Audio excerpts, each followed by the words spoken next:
Hi everyone, thank you for attending today's webinar. Here's a brief outline of today's webinar. First, I'd like to start by giving an overview of FASTQ generation, a bird's eye view essentially of how the data analysis pipeline works in general, what the FASTQ format is, and how one performs demultiplexing and FASTQ generation. I will then discuss some of the most commonly used FASTQ tools for adapter trimming, quality trimming, read merging, and subsampling. Then, using small RNA as an example, I'm going to demonstrate how to optimize your input data in order to get the best small RNA out of your results. And finally, I will highlight what Illumina run metrics are and compare this with third-party QC tools like FASTQC. So this webinar is intended primarily for users who are relatively new to the Illumina sequencing platform, end users who use core facilities to sequence their data and need some guidance on data optimization. This is not intended for bioinformaticians who are well-versed with command line tools such as FastX toolkit, Trimmomatic, CutAdapt, programs that are routinely used for FASTQ pre-processing. So let's go ahead and get started. Here's an overview of Illumina's data analysis pipeline. It starts with sequencing your samples on your sequencer, and the real-time analysis software that's running on the sequencer converts the images that are created into base call files, or BCL files, which are binary and cannot be opened. These have to be converted to FASTQs using either command line tools, using BaseSpace, or using an on-instrument software. The FASTQ files are then fed into tertiary analysis workflows to do your alignment or variant calling or de novo assembly or any downstream application. So FASTQ files are key files to getting your desired output, and hence it's extremely important to understand these files in detail. FASTQ format is a text-based format for storing a biological sequence and its corresponding quality score.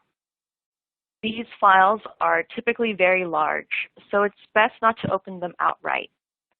You can, however, visualize the content of FASTQ files without opening them using the terminal window on Linux or Mac, using, for example, the command that's shown here. And if you must open a FASTQ file, then you can use programs such as 7-Zip for Windows to unzip them and open them using Notepad or Excel. But as mentioned previously, these FASTQ files are very large and it's best not to open them. So if you were to take a look at the FASTQ sequence, this is what you would see. And let's take a deeper dive into what that FASTQ file looks like. Firstly, the FASTQ files are named according to the Illumina naming convention with sample name underscore sample number underscore what lane it came from. In this case, L001 indicates lane 1, whether it's from read 1 or read 2, and an underscore with the flow cell index and an extension .fastq.gz. We use underscores as delimiters in our FASTQ name, hence we recommend that you don't use underscores within your sample name. The sample name is derived from the sample sheet that's used in essentially all our demultiplexing programs. Here is what your FASTQ sequence looks like. The first line is a header. The second line corresponds to the nucleotide sequence itself, followed by a plus sign as a delimiter. Then a Q score corresponding to each of the biological sequences. The header contains a lot of information that is very useful in understanding where the sequence came from. It has the instrument serial ID, run ID, flow cells, what lane was sequenced on, the exact cluster position on the flow cell, followed by an optional UMI sequence, which may or may not be found in every single FASTQ file, followed by whether it was read 1 or read 2, and information on whether the read passed our chastity filter, a bit score, and then the actual index sequence that was used for demultiplexing, or the sample number from the sample sheet. And here, again, is a reference slide for you that provides some in-depth information on what the header contains and what you can expect to see. Here's a summary of how many FASTQ files you will get per sample. This greatly depends on what instrument you're sequencing your samples on, and it depends on how many lanes any of the sequencers can sequence. For example, the MISe, MiniSeq, and iSeq have one lane, whereas our higher throughput platforms like the HiSeq and NovaSeq have multiple lanes. So this is completely dependent on the number of lanes on the sequencer that governs how many files you will be getting. If you are generating index FASTQs, then you would have to add another 1 or 2 reads depending on whether you are setting up a single or dual index sample. So let's move on and talk about what demultiplexing and FASTQ generation are. It starts with your actual biological sample, whether it's your DNA or RNA, and all of these samples have to be ligated with Illumina adapters, where the adapter contains the sequencing primer and the index that is unique for that particular sample. So once adapters are ligated to the sample, you create a library and multiple libraries can be pooled. And once pooled, they can be sequenced on any of the sequencing platforms. The separation of reads based on index sequence or barcode using bioinformatic pipelines would then be called demultiplexing. We have several tools for demultiplexing and FASTQ generation. We have onboard software for our benchtop instruments. We have MiSeq Reporter that is specific for the MiSeq. We have Local Run Manager with different versions available for all of our benchtop sequencers. We also have our cloud-based BaseSpace Sequence Hub, which, when the data from the instrument is streamed to the cloud, demultiplexing and FASTQ generation happens automatically using BCL to FASTQ on BaseSpace. We also have Linux-based software that's completely command line driven. This is called BCL to FASTQ and BCL Convert and can be downloaded from our website. As a note, BCL Convert was recently released and can be used as a pipeline on a Dragon server or can be downloaded as a standalone program to generate FASTQ files. So demultiplexing is your first step for FASTQ generation, and you can assess how well the demultiplexing occurs using any of the software that I mentioned by viewing your demultiplexing summary and the index QC report. Depending on what software was used for demultiplexing, you can find the demultiplex summary file in different locations. I've linked specific bulletins that are pertinent to each specific software here that will help you assess demultiplexing and aid you in troubleshooting if a sample dropout happens to occur. So with that background, I'm going to move on and talk about some of the tools that are used. I'm going to first talk about adapter trimming. This is the first and major step that needs to be performed before you feed your FASTQ files to any of your tertiary analysis pipelines. So to understand adapter trimming, we need to understand the structure of an adapter. We have the DNA insert and then adapters on either side that contain the read1 sequencing primer as well as the read2 sequencing primer, along with the index sequences.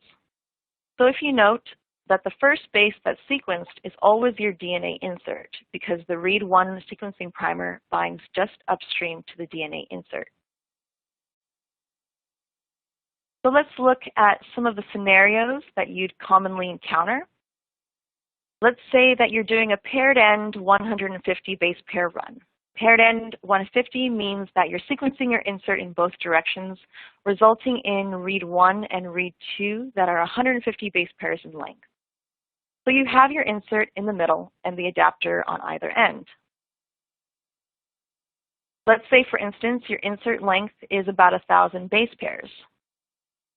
This In this instance, your read 1 and read 2 will never overlap, and you will never run into the adapter region. So there should be no need to trim the adapters. The read length is always going to be shorter than the insert. Let's say, for example, your insert size was 200 base pairs in length, and in this instance, for a paired end 150 run, you would still find some degree of overlap between read 1 and read 2. But again, it does not run into the adapter region because the read length is still shorter than the insert. Let's say, for instance, your insert size is only 100 base pairs long, and in this case, performing a paired end 150 run will always run into the adapter region. You would have to trim the adapters before using your FASTQ for downstream pipelines. The adapters that are in excess are trimmed off using our software. And something to note here is that you don't want to sequence too much. In this case, too much was actually detrimental because once the reads started going into the adapter region, you enter into low diversity sequences, and this may be harmful for your sequencing run. So you want to critically assess how big your insert length is before assessing what read length you need to sequence. Adapter trimming is done primarily by the sample sheet in essentially all our sequencing analysis software, regardless of whether you're using MySeq Reporter, Local Run Manager, BaseSpace, or BCL to FASTQ. Just by adding the adapter recognition sequence in the sample sheet here, we are telling the software that it needs to trim adapters. So if you have two unique adapters for read 1 and read 2, the settings will be slightly different. If you have the same adapter sequence for both read 1 and read 2, you can just provide it with an adapter, a comma, and then the sequence. And just one little caveat is that if you are setting up your run using PrepTab for NextSeqs or MiniSeqs, adapter trimming is done by default if you are using any of Illumina's library prep kits. And at the bottom here, please note a link to our technical bulletin on which sequences to use for adapter trimming. All right, so let's look at how adapter trimming works. So let's say this is your read. The adapter recognition sequence is first recognized in the sequencing read, the one that you provided in the sample sheet, with a greater than 90% match. And any region that falls after the adapter sequence is also trimmed off. So here you can see that you have a recognition sequence and any base following is also getting trimmed off. In addition to adapter trimming, you can also set up what is called adapter masking. BCL to FASTQ is a program that can be used to mask adapter sequences. So again, it's driven by the sample sheet setting to mask adapters with the recognition sequence. If you look at the sequencing read, the recognition sequence is shown here.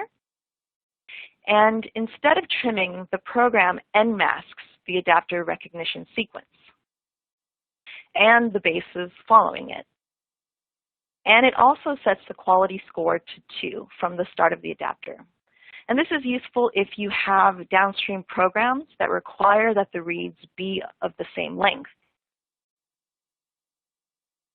Masking short adapters can also be done using BCL to FASTQ. I have included a link at the top here for our BCL to FASTQ conversion software. Let's say that in this instance, that the adapter is found at the beginning of the read. What happens is that here there are basically adapter dimers. And instead of trimming the entire sequence, the program then masks it to 35 bases and sets the entire quality score to 2 from the start of the sequence. This is useful if you had adapter dimers in the sample, and it prevents a generation of empty reads. As you can imagine, if the entire read is an adapter, and if you had trimmed off the entire read, all you would end up with is a 0 base pair read, which may not be acceptable by some downstream analysis pipelines. And by masking, we make sure that the read has a placeholder and that they will never align in any downstream pipeline. And this is done by the following 2 command line flags shown here.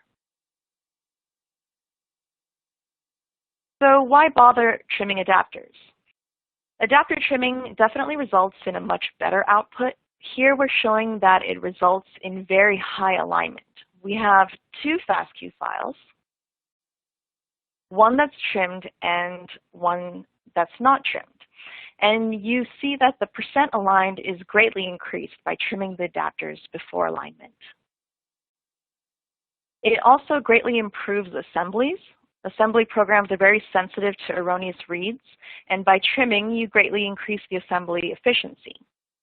You get better metrics, and you have fewer contigs.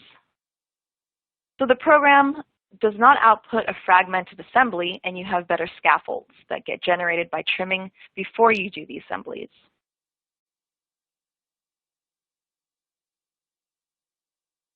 So in addition to adapter trimming, you can also do quality trimming.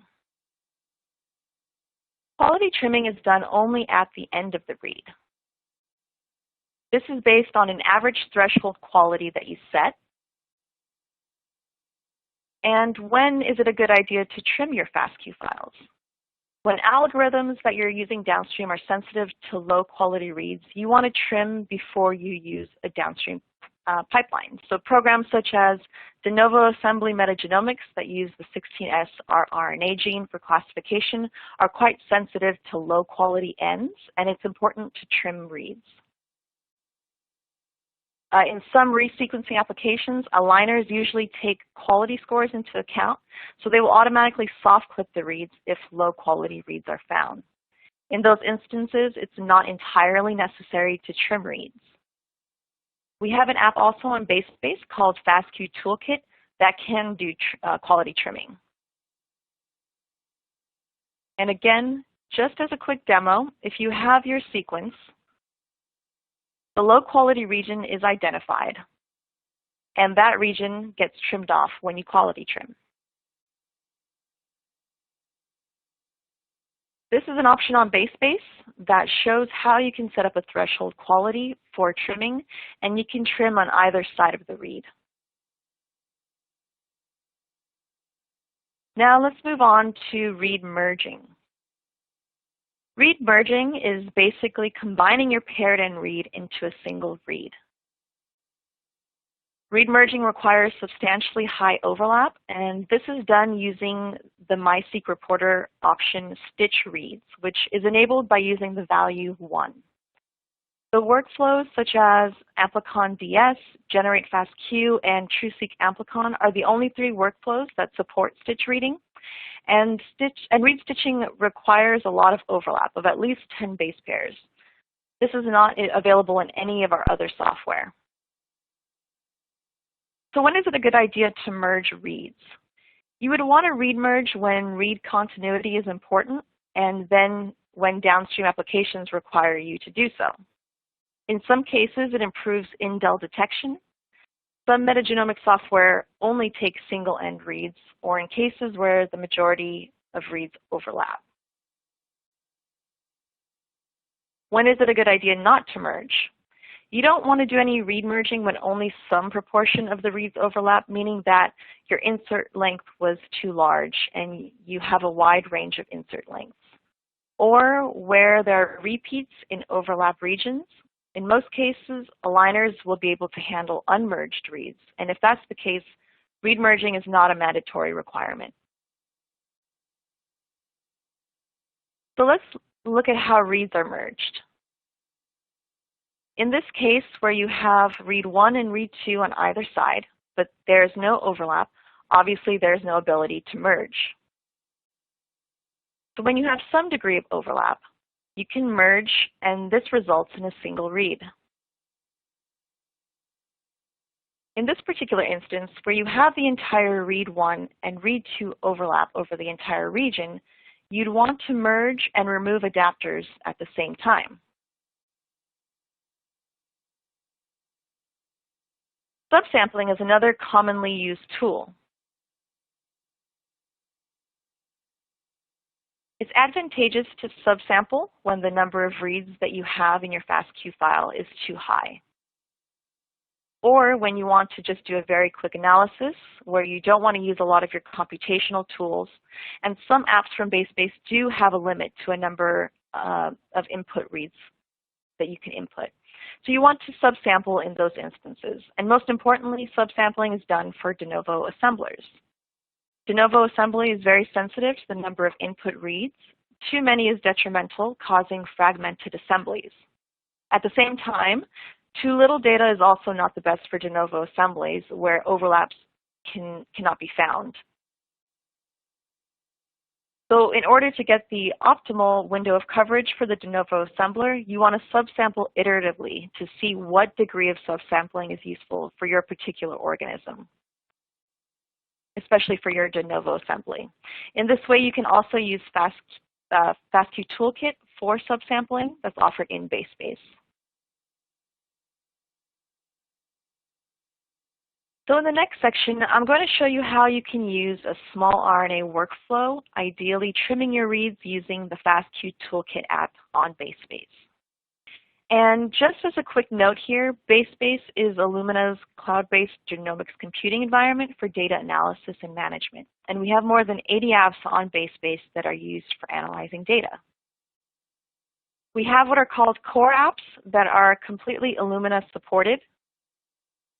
We have BaseSpace lab apps, which I mentioned previously, which include FASTQ toolkit and FASTQC, which are provided as is without a lot of support. And then we have third-party apps on BaseSpace, which are completely supported by third-party vendors. So with that, let's talk about the small RNA prep kit. Human small RNA peaks at around 22 bases. The typical run setup is a single end with 36 to 50 cycles, which means that the read length is bigger than the insert length. So the reads have to be adapter trimmed.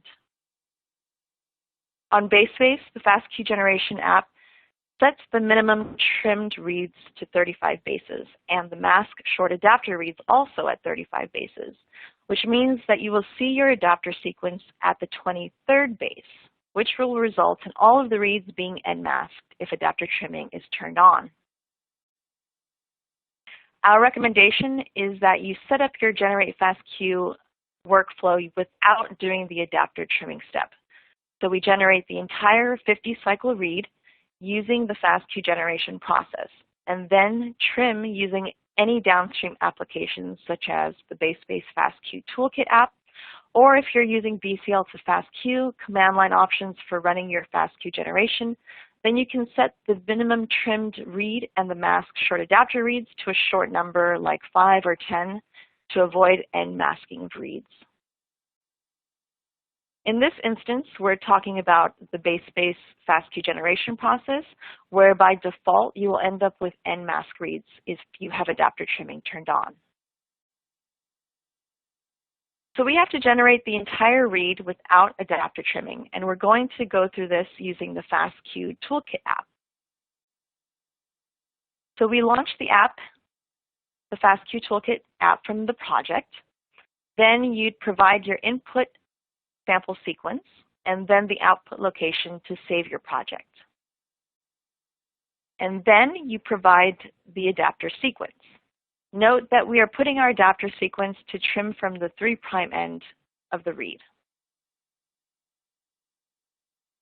One other setting that you need to change is your minimum default read length. So you have to change it from 32 to something very small, less than what you're expecting to see, which could be 5, 10, or 15, some low number. And note that leaving the default value will result in incomplete or partial trimming. And with that, you would launch the app.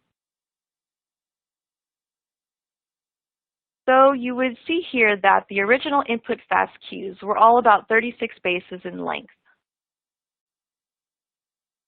You see one peak here. And the trim data contains a read length across a wide range. And you see that your 22 base pair small RNA peak is here. Most of your reads seem to have this 22 base pair length, which is what you want to see.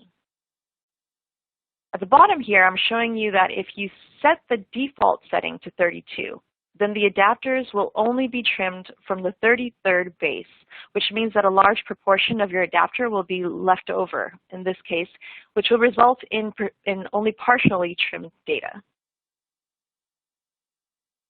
So here I'm launching my small RNA app on BaseSpace. And here's a quick output of the small RNA app. So you can see that when you input untrimmed FASTQs, small RNAs are not detected at all. But when you use trimmed FASTQ files on the right here, you see a substantial amount of reads getting binned to the correct small RNA.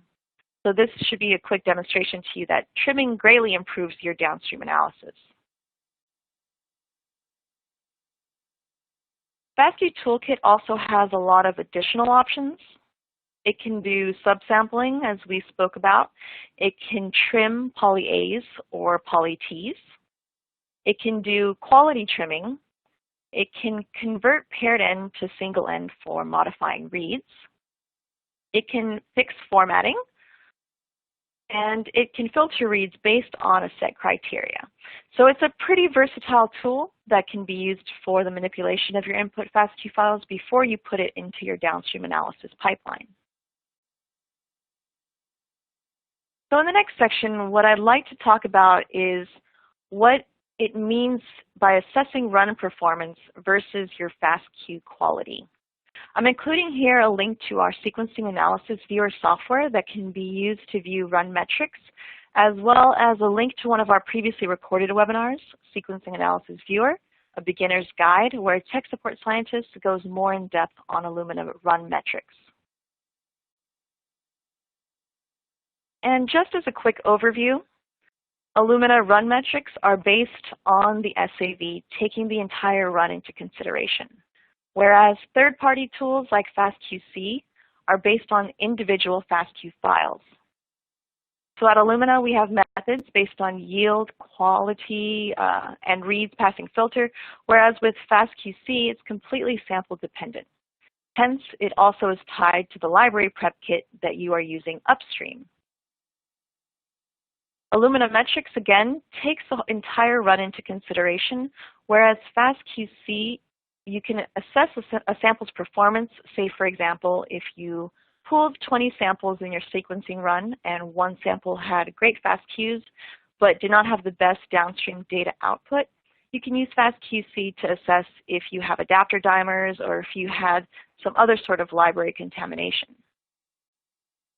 At the bottom here, I've linked a URL as an example of system specifications, in this case for the specifications on the MISe. But you can find our other sequencers as well on our site. Okay, so some of you might ask, does my FASTQ look good? And in order to determine this, I would run a QC app such as FASTQC that will help you to understand more of the nature of your library. But you need to first understand that not all of the graphs that the QC tools output are meaningful. So we need to understand the documentation completely before coming to reasonable conclusions. I want to reiterate here that failure of FASTQC plots in the app does not necessarily translate to poor data quality. It may just mean that we need to understand your data a little bit more. So some useful questions to ask before making conclusions about your FASTQC results are my FASTQs adapter trimmed? Are they masked? What is my sample quality? Why do I have duplicates? Is it because I'm using amplicon runs, etc.? At the bottom here is an example of what the pass, warn, and fail quality icons look like in the FASTQC tool.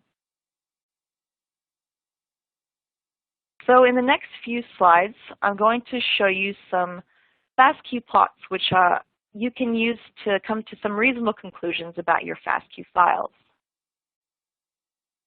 So we said that adapter trimming is primarily driven by sample sheet settings. You can run your FASTQs through your FASTQC app. And let's say that your sequence length distribution shows a peak at one particular base, in this case 37 bases in length. What it means is that this data is not trimmed because just by virtue of constructing a library, you're going to see some sort of range in the length of your insert. So when you see data like this, where all the reads are exactly the same length, you can safely assume that it's untrimmed. So here are a couple of other plots that show that the sequence length is usually a range, in this case between 24 and 75 bases. In this case, there's a peak at 22 bases, and then you have some other additional peaks. As the graph shows an increase in sequence length, you see that most of your data will peak at 75 bases, which is what you want and what you would expect to see. Some people may want to see if their reads are n-masked. Again, you can look at the length distribution in your FASTQC plot.